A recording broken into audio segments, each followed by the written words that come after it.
And we're back, and you are listening to Villaincast, BJJ Anti-Heroes, with myself, Chris, the Villain Pains, and Naki, El Jefe, Arshed. And welcome to Reap the Week.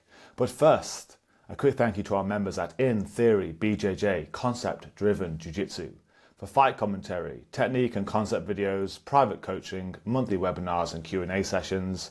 Please visit www.patreon.com/intheorybjj. The fact that I still have to read that week in, week out, I think there's something wrong with me. You have to get it right, that's the thing. I know. I have to get it right. Imagine if I got it wrong, people would be thrown off. They'd just kill the podcast instantly. So I'm coming to you all live. Well, not live, I guess you listen to us on the podcast. It's not like a radio show. But I'm recording this in Radolfsfeld in Germany. Like it's near Switzerland. I have been travelling for 13 hours. I am tired. But this podcast cannot wait. And Naki has very kindly waited up to do it for me. And yeah, you're getting a hell of a reputation now, you are. I hope for the good right things, for the right things. Dude, for the right reasons. Had this guy earlier, like I said, we were just chatting before we went live, and met this kid, this man in London who's traveling the world, and obviously I've had to come out to Europe, and you know he can't really. I said that he wanted to come up to the gym, and I said, well, unfortunately I'm going to Europe, I won't be there, but Naki's still opening up, and he went, oh, El Jefe. I was like, yes, El Jefe is there. So yeah, you're famous now, man. Famous. Yeah, shout out, whoever that was. Well, he's coming down on Sunday, so you get to meet him. Yeah. And bring the troops, make him feel welcome. A fight and fit welcome. I think that's important.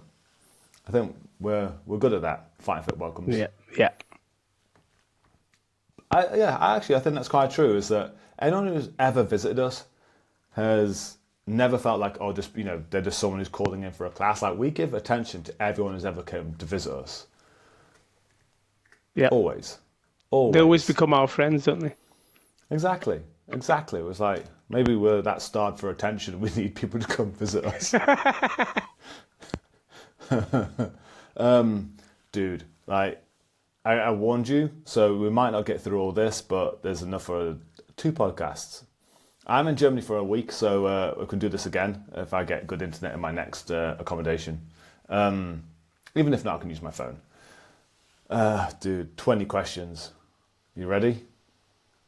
Let's go. Bag is full. He hasn't, it's just been filling up. He hasn't emptied it at all. First question. It's like some sort of agony aunt. Like, I've been going through these questions, and like some of them are like jiu-jitsu technique related, but it's just getting like an agony aunt thing. I think people are trying to set us up now. How to tell a higher belt to start giving unasked for advice. Do you remember like in like the old rag newspapers, like the Mirror and stuff, they'd be like, ask Susan and stuff. And yeah. Exactly. And they had like a terrible cartoon next to it, like, my boyfriend's sleeping with my mom or something like that. And like, what do I do, Susan? Like, I'm pretty sure that's what's happening here. That's what half these questions are. Like, just ask Susan questions. Have to tell a higher belt to stop giving unasked for advice. Thoughts, feelings, emotions? I don't know, like, I think it's, if they're giving you advice, it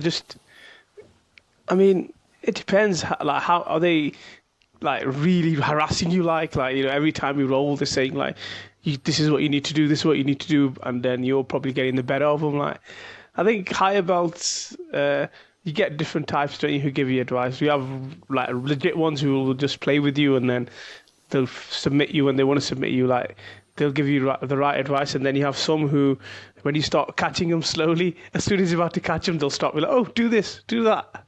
You know what I mean? Like, they're the ones that I think a lot of people don't like, where just because they're higher belt and they're about to get caught, and they'll stop the roll, and it's like, no. So yeah. I think if you can politely say to someone, look, I appreciate your advice, But maybe I can help you if I'm catching you in a certain position. I think there's certain layers to this. Like there's various Yeah, layers it's not a easy question to answer. because first part is I wouldn't look at someone as a higher belt in the gym, as in we don't differentiate from hierarchy. So it's like it's not necessarily a case of a friend of a higher belt saying something to you. It's a friend. Like, oh, my friend's giving me advice, and so even the premise of this is faulty. The fact that you consider them not a friend, just a higher belt, like that's what getting advice over someone like if I got advice of a friend, like if I watch some of the guys in the gym, they give each other tips. I'm like, cool, they're just chatting as friends. Second layer to this is there's a term in climbing called spraying beta, which is where when someone's climbing and they stumble or they don't get the right hold or etc. is you just give them just like you're walking past maybe you should do that. It's kind of like we can hear about the term spraying beta, as in unasked for advice, and half the fun of these things is figuring it out by yourself, and it's the person doing it is usually not coming from a place of malice or anything like that. They're coming from a place of the fact that they just love the sport and they want to see you get better. So yeah, it's a tough one. Like it's like let me figure it out. I'm playing a game. Let me figure it out. It's like Yeah, the way I look at it as well. Like this is like playing the PlayStation. Like I'm just playing with the game. Leave me to it. Let me play with the game. yeah, just a polite conversation. Like, look, I'm figuring something out. Yeah, I'm figuring some Don't stuff do out. me nothing. Yeah, I've got some. I was playing some game. Like, and you could look at that in every goddamn thing. Like, if you've got someone over your shoulder when you're playing a game, just like, oh, you should go there, you should go there. Like, no, just let me enjoy the game. I'm playing. Same with climbing. Same with all these things. Like, just let me play the game. I'm having fun. Just leave me to it. I've got plans. If I need advice, I'll come get you.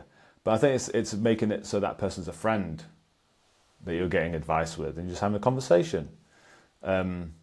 Otherwise, just tell them to fuck off. That's all. That always works.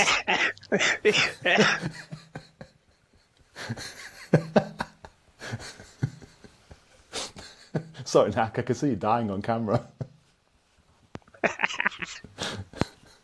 That was a really quick one there. Yeah, that's usually the first thing I'd say. Fuck off, man. It's like, we'll be like, is this a way we can create conversation with someone and turn them into a friend? And we're both just dancing around the idea of just going, fuck off.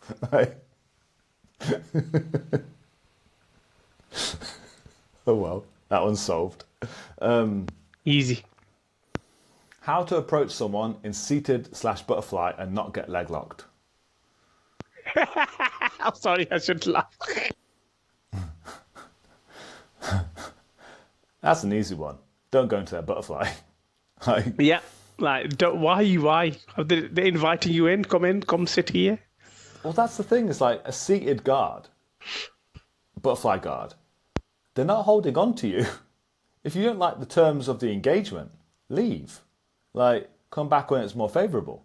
If I'm ever rolling with Raoul, like I don't walk into his butterfly / his half guard if he's got a clear inside on my legs. I'll pummel on the inside of his legs before I engage. It's the whole idea of inside-outside position. Like you don't engage with someone who it's not favourable terms. And if you have to engage with them, don't open up the back of your knees. Just like you wouldn't leave your shoulders and your head exposed to someone in closed guard, you wouldn't leave your legs exposed to someone in butterfly. Like you glue your heels into your asshole.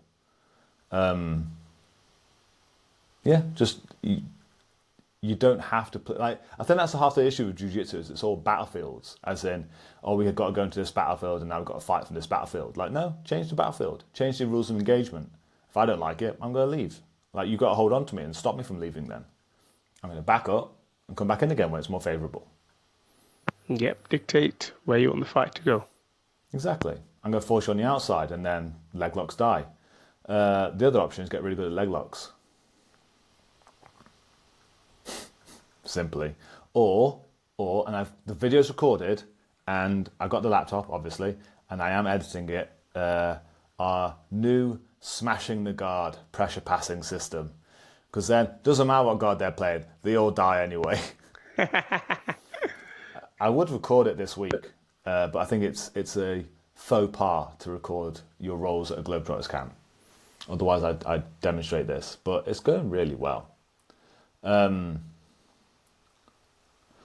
Oh, this is similar to the first question. When is it okay to start teaching jiu-jitsu? Well, this is again a layered question because let's say you're in a part of the world where there's no jiu-jitsu, and so you have been bestowed the gift of jiu-jitsu somehow, but there's nobody else to teach it, nobody else to learn from. You've probably found it on the internet nowadays. What do? You're the only teacher. You know what I mean? So in that stage, you could say you start teaching from day 1 or day 2. But then you go to more dense areas and where there's more demand. I don't know. I think everybody has their own way of looking at it. I personally wouldn't have a problem with like someone like that white belt somewhere abroad. Because if you want to train, you need people.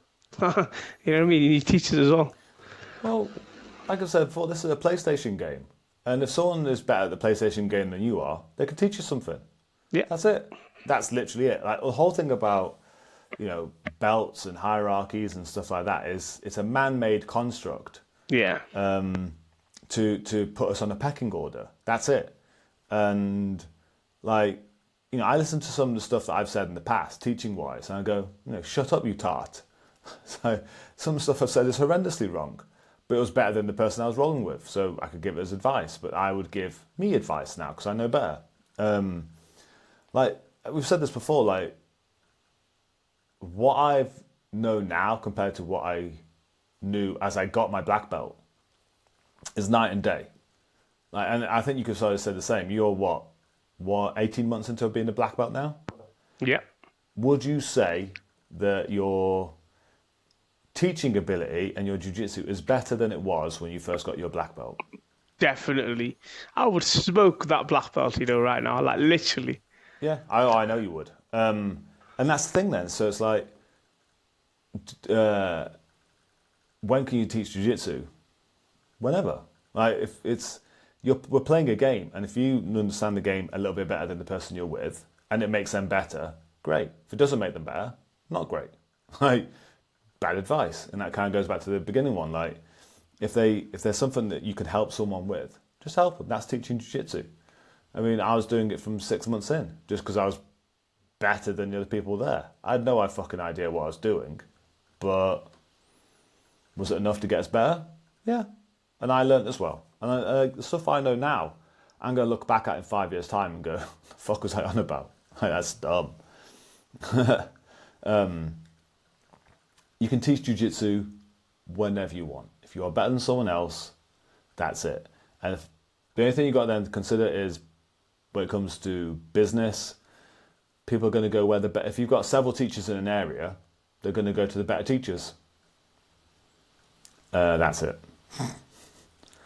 And that's the thing, this whole thing about belts as well, is that what you're capable of doing in a sport doesn't mean you're good at teaching. I would take a very communicatively strong purple belt over a elite athlete black belt that can't explain what the fuck they're doing. Someone who's a good orator, I'll take them any day over an elite level black belt. Because I could probably understand more of what they're saying. And just because someone's got a black belt around them and they're really good at kicking someone's head in, doesn't mean they have any idea how to explain this sport. Again, if you've got, because that's the thing is you're a very educated man. You're surprisingly very, very educated. Not Don't make surprising me as blush. surprising. You're pretty dumb, but you seem like you're actually smart. No, I meant as in it's amazing how qualified you are. You are a really smart guy. And the idea that me, who is essentially a monkey who's spent 15 years beating people in the head, couldn't get advice from you. You're way smarter than I am. Same with like, look on the mats, you've got guys who are engineers and stuff like that. These are smart people. Like the idea that I could go up to a doctor and go, I'm smarter than you. No, I'm not. I just play a sport. I might explain it pretty well. That's it. Such a stupid, stupid game. Fuck belts. It makes everything stupid. Yeah. Ooh, you'll like this one. Concepts to improve scrambling. Oh, we talked a bit about this on one of the videos yesterday, didn't we? We didn't The know we arm were going drag to get stuff. round to it. Yeah. But I'm going to make that video when I come back because I've got some really cool ideas. I think circle theory is a big one. Like if you understand how to beat people on a circle, like I think that's probably the biggest one to play. Yes, circle and high hips and bottom leg. You know what I Yeah. mean? The three H's, man, our core fundamentals. High hips, hip heist, and hand fight. Oh, I know. Yeah. Yeah, exactly. And then circle theory, but I think we can make a good video on that when I get back. Yeah. The follow-up to that one, also, I don't know, it's spoken in a forgotten language. Also, save the date, the 18th of August, the Welsh are coming. I think that's a threat. Oh, yes, the Al and them are coming on the Sunday It's the a- 18th. It's a threat. Yeah, I think, another I think- takeover. I think this is a declaration of war. I think we Yeah. should be worried that the Welsh are coming back to take over and implement all their consonants on us and take away all our vowels. For anyone who doesn't understand that, just go look up any Welsh. Go look up the video of the Welsh weatherman. I'm pretty sure if you just type Welsh weatherman into YouTube, you're going to come up with the video I'm on about. And it's the one with the really long name. Amazing, but no vowels. Or very few. This wasn't necessarily a question, but I think it's just a topic. What would you think? Oh, it said grappling Olympics. Different styles have their own events. How cool would that be? Yeah, but if you had a grappling, you'd want to know, like, as an overall sport, which grappling sport would be better. You know what I mean? No, that's ADCC. Yeah. But I think like an actual like Olympics of like you'd have Greco-Roman, you'd have freestyle, you'd have judo, you'd have BJJ, you'd have some submission wrestling, just like like an Olympics, but like different styles that you could go watch. Yeah, I get the concept, but then like the overall guys are just gonna be looking at all of them, and be like, doesn't matter if you're good at judo or wrestling on its own, we still beat you. Like, you know what I mean? I don't know how it would work. But I think that like take away the competitiveness between sports. That's like archers looking at swimmers going, "Well, we beat you."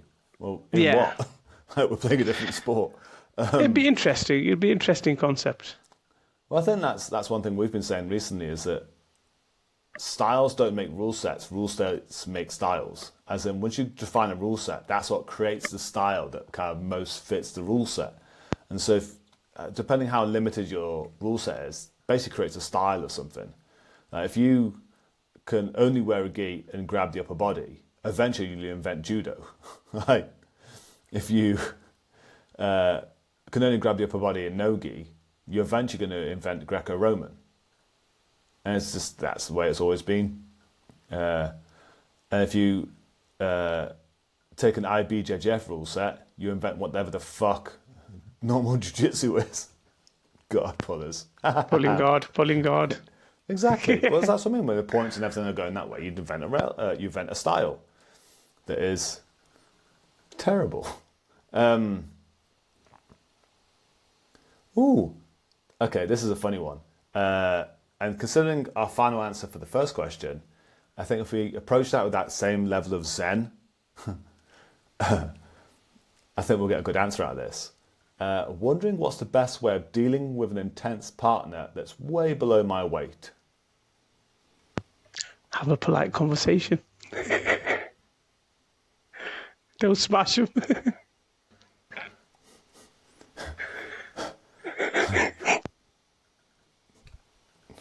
Dude, the fact that you've had to mute your microphone so no one can hear you laughing, like I can see you on the camera. I knew you'd be this way. I knew as soon as I got this question come up on my screen, I knew what you'd be like. I can see you now. What's the best way of dealing with an intense partner that's way below my weight? Kneel on their head until they give up and say sorry. Simple enough. Like, well, that's the thing. Like, okay, I think one of the best things you can do in general when it comes to jiu-jitsu and learning control is to fight beginners, like day oneers. Like, don't try and submit them because you've got magic on your side. But I think just fighting beginners and learning how to not get hit by them when they're moving in erratic and mysterious ways.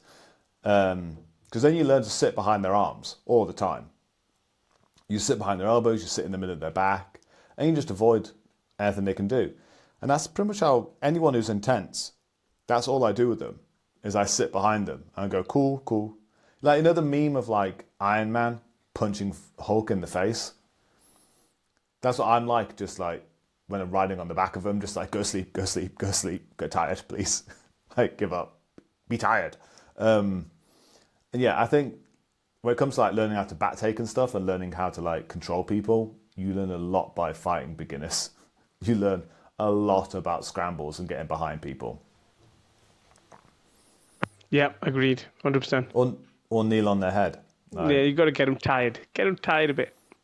yeah, like stuff about pinning. Like, control them and go, whoa, whoa, you're very intense. I mean, we have small, intense people in our gym that we know when we roll with them, we have to control them a bit more. I can see you smiling and laughing again, Nak. I can see it. That's why I wanted to do a camera. So I knew when this was going to go on and we were going to do these questions, I want to have your face there so I could actually see your reactions to these things. And so if anyone listened to some Spotify or anything, should just go on the YouTube video and see Naki's true thoughts on a lot of this.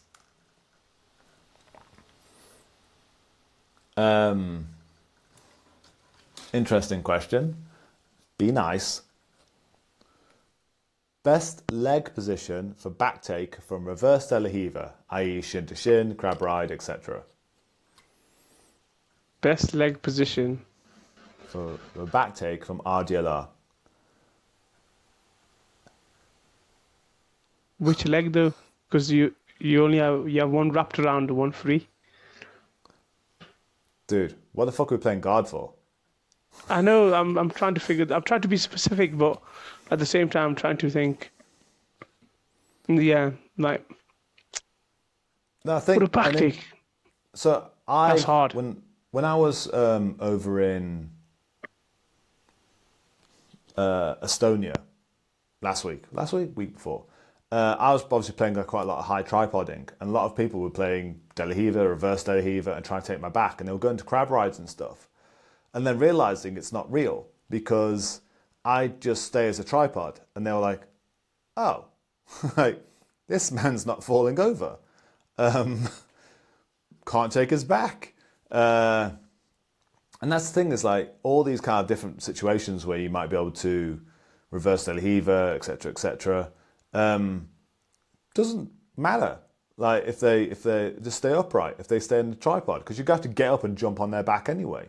Like I remember, this was in the gi as well. I was in America and I was first playing this whole kind of like, I'm just going to get up all the time. I had a guy do this to me. Like he went for like a kiss of the dragon, went underneath me, etc., etc. And then I just stood up, and I could hear him behind me go, "Ha, I forgot you could do that."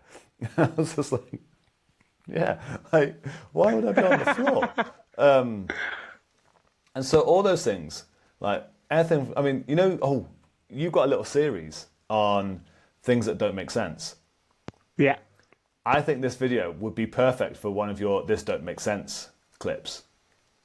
Like, well, I'll do, because I can kiss the dragon from my earlier days and nonsense. So I'll kiss the dragon underneath you, and I'll try crab rides and various other things, and I'll flick you in the air, take some lovely back takes. I'm just tripod. And then I want you to tripod and just stay upright and see how everything just dies. I'll even do it in the gi to prove it's not real. It doesn't make any sense. We'll do that. That's a new one, because that doesn't come from a place of this person doing something silly on Instagram that you're taking the piss out of. This comes from a place of all of jiu-jitsu not making sense. Ooh, Nak. I think We're going to start ruffling some feathers soon. Dude. Please, like anyone listening to this, if you've got things in jiu-jitsu that we think that we could turn into nonsense, Naki's got a whole series of them. So yeah, forward. Send them those ideas, because let's make some more nonsense videos. Nothing to do with me anymore. Like I'm just Nakizuki. Like this is all his baby now, and I just supply the camera equipment, which, as you can see, pretty good camera equipment. Upgradings. Dude, reinvesting in quality. Because like the thing that I used to always get was like, camera's okay, audio shit. Look, microphones, good camera, a laptop to edit things on. I'm not doing it on my phone anymore. Like, bloody hell! Like reinvesting and making sure that quality of content is there. Plus, like I've uploaded like 8 videos today onto In Theory. I've got like 20 to go. It's so Busy. much. Dude, so much recording, so much content. I've already like hours of content all the time. It's almost like it's a job. Next question. How much cardio should you do off the mats per week? I think that depends entirely on your goals. Like if you're just a hobbyist, then just roll as much as you can. If you're aspiring to be a professional, then I think that's relative depending on your schedule anyway.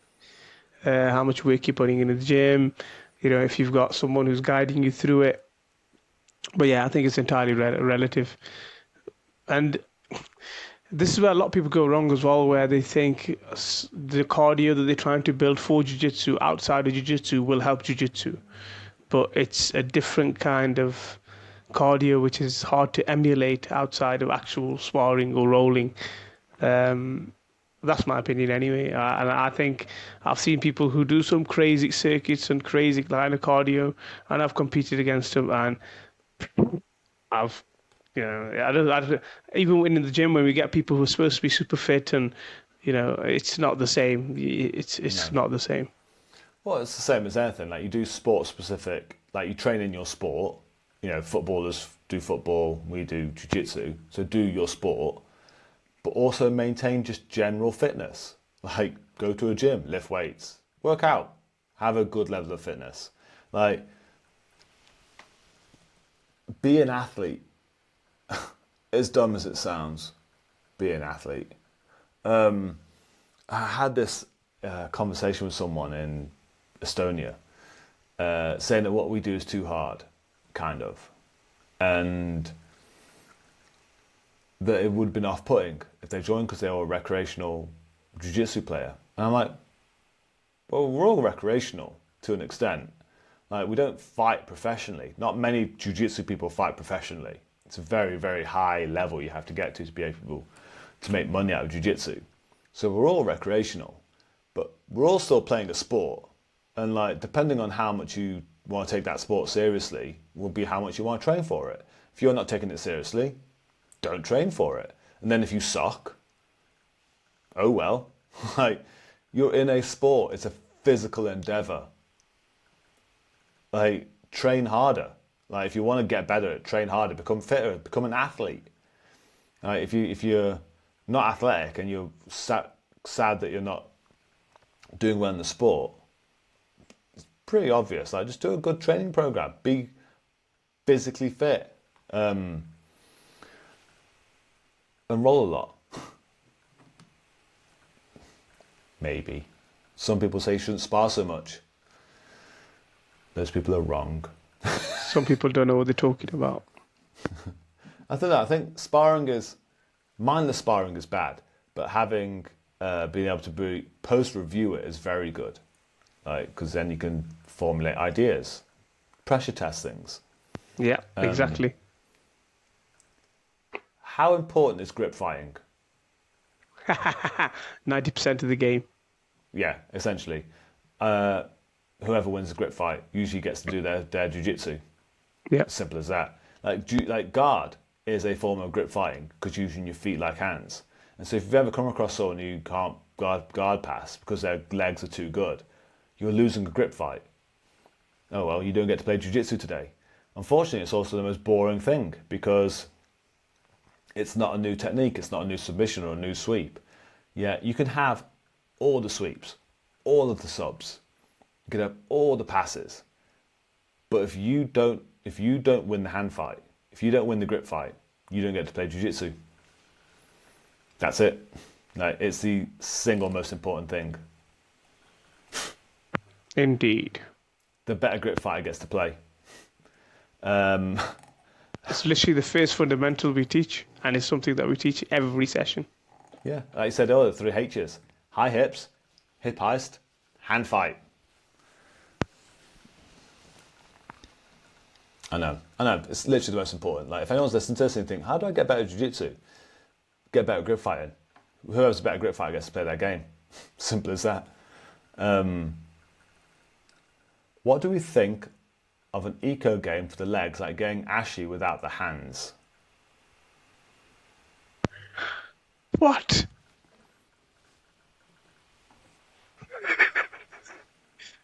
Why would you want to even play that kind of game? Because would you do that in a fight? Would you give yourself a disadvantage by not using your hands to grip the legs? Or I don't know. So this is What are they trying to improve? Are they trying to improve leg dexterity or hand-eye coordination? Or I don't know. Maybe there's a goal behind it. I'm probably not seeing it. obviously I appreciate everyone who sends stuff into the podcast because I care about people who listen to this. But some of these questions, they make me think, what the hell? I try and be as diplomatic as possible. But I think the whole problem with eco is it's very easy to go down this must make a game for the game's sake, despite the fact that it doesn't make any sense. Like, I saw some games whilst I was away of people trying to be eco and being the most convoluted, nonsensical bollocks I've ever seen, just so they could like, the fuck are we doing? Like,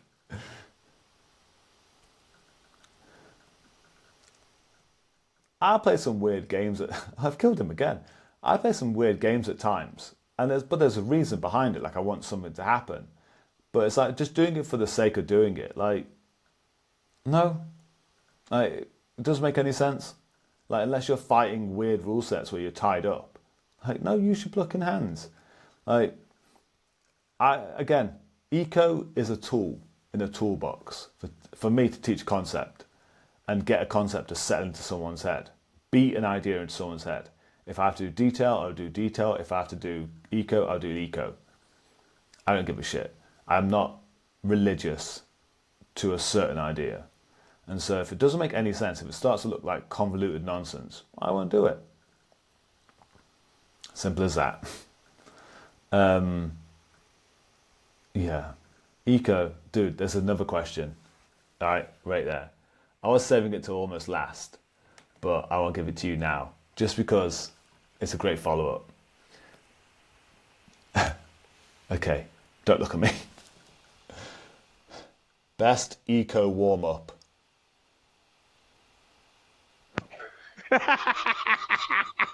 I don't want to laugh because people are going to think that I'm being a dick, but I'm seriously not because we're not being dicks. I think people have gone too much down this. I don't want to even call it a rabbit hole because it's not. It's people have got this obsession, man, looking for trends for fucking. Yeah, it's not a rabbit hole, it's a shithole. Just looking for some new trend so they can be part of something new all the time, and it's like, no, just it was there, it's always been there, it's just labeled something different now, and more people are doing it. It's good that more people are doing it, but eco warm-ups, man, come on, a warm-up's a warm-up. You got to warm your body up, you got to get your heart rate up, come on. That's the thing, is like, I don't believe in warm-ups. I don't believe in warm-ups. And there's like ones here, like how to warm up the neck. Is warming the neck up a good idea before class? And as another question. And my thoughts on warm-ups are, instead of having like an intense warm-up and then coming down to learn technique, spending like 45 minutes doing drilling and then coming back up for sparring, that's probably more unhealthy than just having a slowly increase for an hour up to the actual class. Like, instead of doing, 11-year-old runs around the room and stuff, which, we're guilty of doing, and then push-ups and maybe some shrimping. It's like, no, just like, okay, this is the plan for the day. Do some mild detail training. build up to some low resistance training, build up to some higher resistance training, maybe even like situational sparring, into sparring. Then you spend a whole hour warming your body up into the sport you're doing. In the places that probably matter. And a good lesson design would feature that instead of do this random set of movements, which if you've been awake in a day, your body's already warm. Like unless you literally just come out of bed completely still and then you're coming onto the mats. Like you've been warming up all day, you've been moving around, you've been working, you've been doing stuff, just like build it up over time.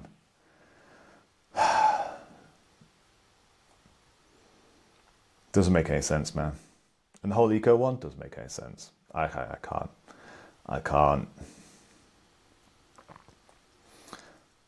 Moment of silence. I know.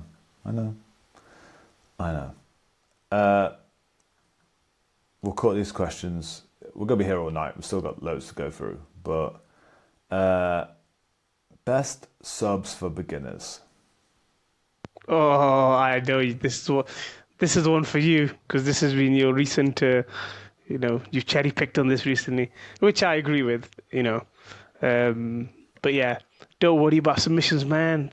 Get that control going because I think me and you understand it more, you more so than me now, because of you've been doing it longer, like how important that fucking control is. Like we took it for granted for a long, long time. And then since we started teaching these fuckers from the beginning of how to keep that space clear, how to get up, how to keep people pinned down, man, it's like you can't take that shit for granted and how hard it is to get a submission on them and we're black belts. I know. Nobody would believe it. Like, it's reframing jiu-jitsu entirely. As in, instead of thinking that submission is the thing you should be training for, and that, that's you want that fucking jerk off fucking cum shot at the end of each round. Like, no, enjoy control, enjoy dominance. Like if you introduce submissions too much into someone and make them think submissions are so important, you'll make them make Hail Mary decisions. They'll see a snifter of a submission and they'll throw away all their progress to go for that submission. When in fact, like if you teach them that control and dominance is a win, is the thing that they should be getting off over, you'll make them into a monster. And I've had guys who I've said, look, who've been making mistakes, and I've been like, look, just give me 3 or 4 months with no submissions, just control. And they'll come back to me like after a couple of weeks and I'm getting like more control, but it's boring. And I'm like, it's not boring. You have to reframe what a win is. Reframe winning as dominance. If you can dominate people positionally, submissions are going to be way easier for you.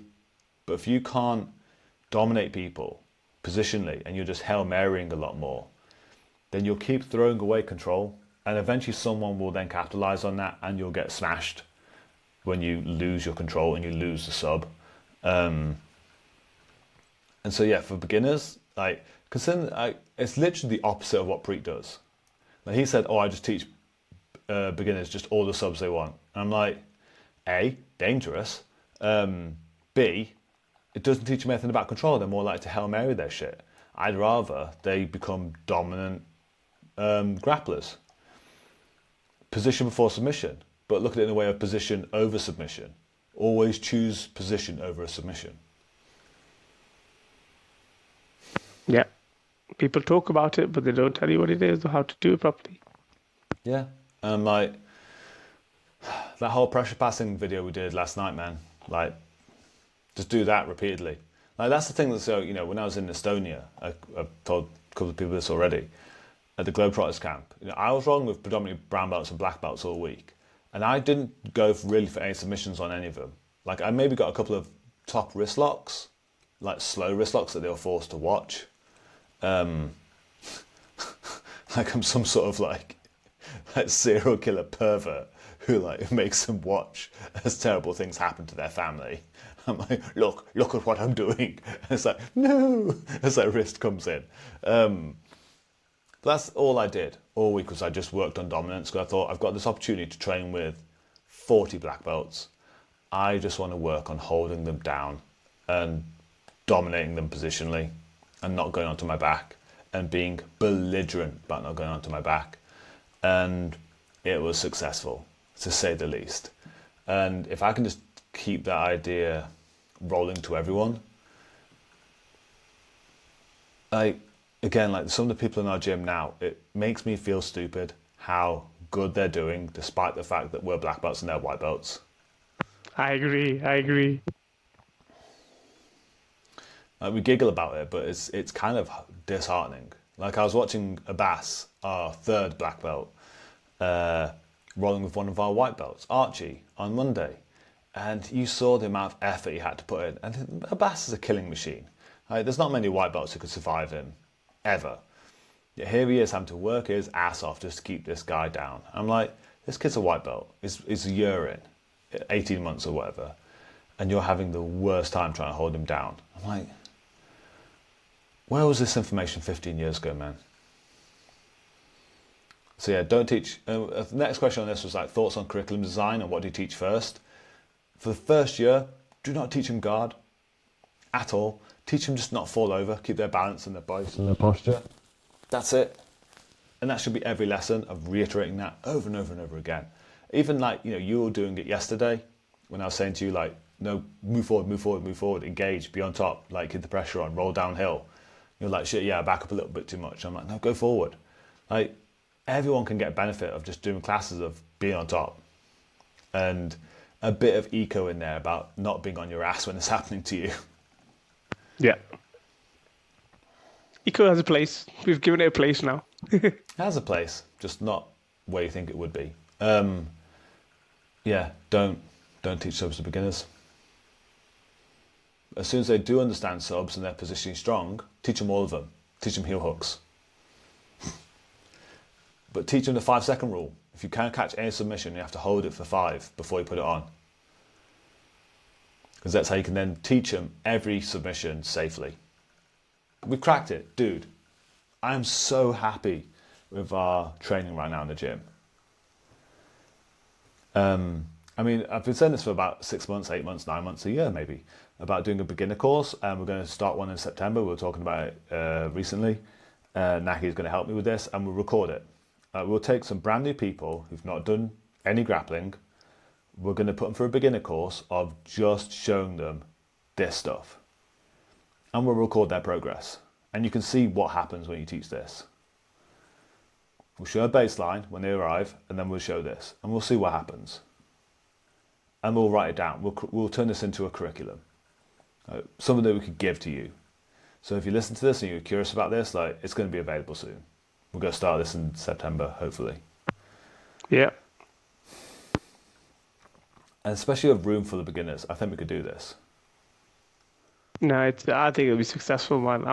Because I've seen it work with beginners, like people who had privates, and they haven't joined in the classes, and and I know you have as well, so we know it'll work. I know, and I think we've got a slot for it. I think it's quite empty right now. I think we can put it in, and yeah, watch this space. We've got some episodes coming up soon, and we've got the equipment to show it as well. We're going to be here for the rest of the night otherwise, but thank you for this podcast, Naki. Thank you for staying up, even though I'm an hour ahead. It's, what time is it for me? Oh, would you look at that? 10 past 1 in the morning. And I've been travelling all day.